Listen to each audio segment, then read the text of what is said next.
ओम श्री गणेशाय नमः। ओम श्री विष्णवे नमः। सोमवती अमावस्या व्रत कथा। सोमवती अमावस्या पर गंगा स्नान, दान और पूजा पाठ करने का विशेष महत्व होता है। इसके अलावा इस दिन सुहागिन महिलाएं व्रत रखती हैं और सोमवती अमावस्या की पावन कथा सुनती हैं। ऐसी मान्यता है, सोमवती अमावस्या की व्रत कथा सुनने से सभी तरह की मनोकामनाएं पूर्ण होती है। आज 15 जून 2026 सोमवती अमावस्या का पर्व है। हिंदू धर्म में सोमवती अमावस्या की तिथि का विशेष महत्व होता है। जब अमावस्या तिथि सोमवार के दिन पड़ती है, उसे सोमवती अमावस्या के नाम से जाना जाता है। इस दिन पितरों के साथ साथ भगवान शिव और माता पार्वती की पूजा करने के विशेष विधान होता है। सोमवती अमावस्या पर पितरों को तर्पण करते हुए गंगा स्नान कर दान पुण्य करने का विशेष महत्व होता है। शास्त्रों में अमावस्या तिथि पर पीपल के पेड़ की पूजा और 108 बार परिक्रमा करने का विशेष महत्व बताया गया है। सोमवती अमावस्या पर व्रत रखने, पूजा पाठ करने और कथा सुनने से जीवन में सुख और समृद्धि की प्राप्ति होती है।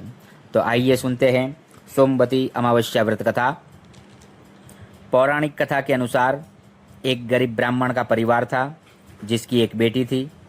समय के साथ जब बेटी बड़ी होने लगी तो माता पिता को उसके विवाह की चिंता होने लगी। गरीब ब्राह्मण होने के कारण उसकी बेटी के विवाह में विलंब होने लगा। तब एक दिन उनके घर में एक साधु महाराज पधारे। गरीब ब्राह्मण समेत उसकी बेटी ने साधु की काफ़ी सेवा पूजा की, जिससे वे काफ़ी प्रसन्न हुए। कन्या को सुख समृद्धि और लंबी आयु का आशीर्वाद देते हुए जाने लगे। तभी उस ब्राह्मण ने साधु महाराज से अपनी कन्या के विवाह के लिए चिंता प्रकट की। साधु ने गरीब ब्राह्मण के आग्रह को मानते हुए लड़की का हाथ देखकर कहा कि इसकी कुंडली में शादी का योग ही नहीं है। यह बात सुनकर ब्राह्मण घबरा गया और कुछ उपाय पूछने लगा। तब साधु ने सोच विचार करके उसे बोला कि दूर गांव में एक सोना नाम की औरत है। वह धोबिन है और वह दिन रात प्रभु की सेवा में लगी रहती है और सच्ची पतिव्रता पत्नी है। अपनी बेटी को उसकी सेवा के लिए उसके पास भेजो। जब वो औरत अपनी मांग का सिंदूर इस पर लगाएगी तो तुम्हारी बेटी के विवाह का योग बन जाएगा, सभी बाधा दूर हो जाएगी और विवाह के लिए अच्छा वर मिल जाएगा। साधु की बात को मानते हुए ब्राह्मण ने अगली ही सुबह उसे सोना धोबिन के यहाँ भेज दिया। धोबिन अपने बेटा और बहू के साथ रहती थी। ब्राह्मण की बेटी हर रोज़ सुबह जल्दी जाकर उसके घर के सारे काम कर आती थी।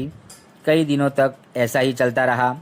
धोबिन को लगा कि उसकी बहू इतनी जल्दी काम करके फिर सो जाती है, तो उसने बहू से पूछा। तब बहू ने कहा कि मुझे लगा कि आप ये काम करते हो। धोबिन ने अगली सुबह उठकर छिपकर देखा कि यह कौन करता है। तब वहाँ ब्राह्मण की बेटी आई और फिर उसे धोबिन ने पकड़ लिया। धोबिन के पूछताछ करने पर उसने अपनी सारी व्यथा सुना दी। धोबिन भी खुश हो गई और उसे अपनी मांग का सिंदूर लगा दिया। ऐसा करते ही धोबिन के पति ने प्राण त्याग दिए।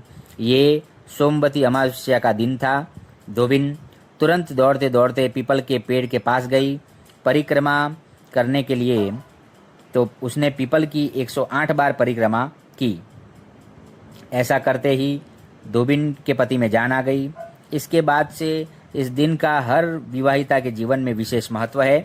वे अपने पति की लंबी आयु के लिए व्रत पूजा संपन्न करके यह कथा सुनती है।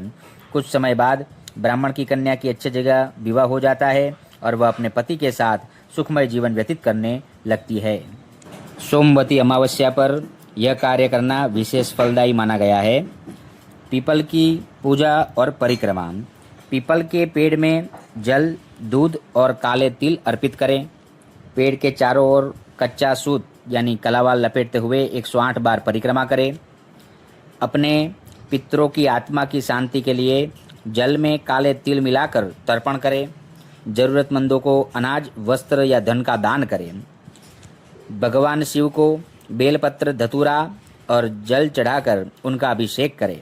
माता पार्वती जी की पूजा करें। क्या न करें? सोमवती अमावस्या के दिन बाल धोने, तामसिक भोजन करने और नकारात्मक विचारों से दूर रहने की सलाह दी जाती है।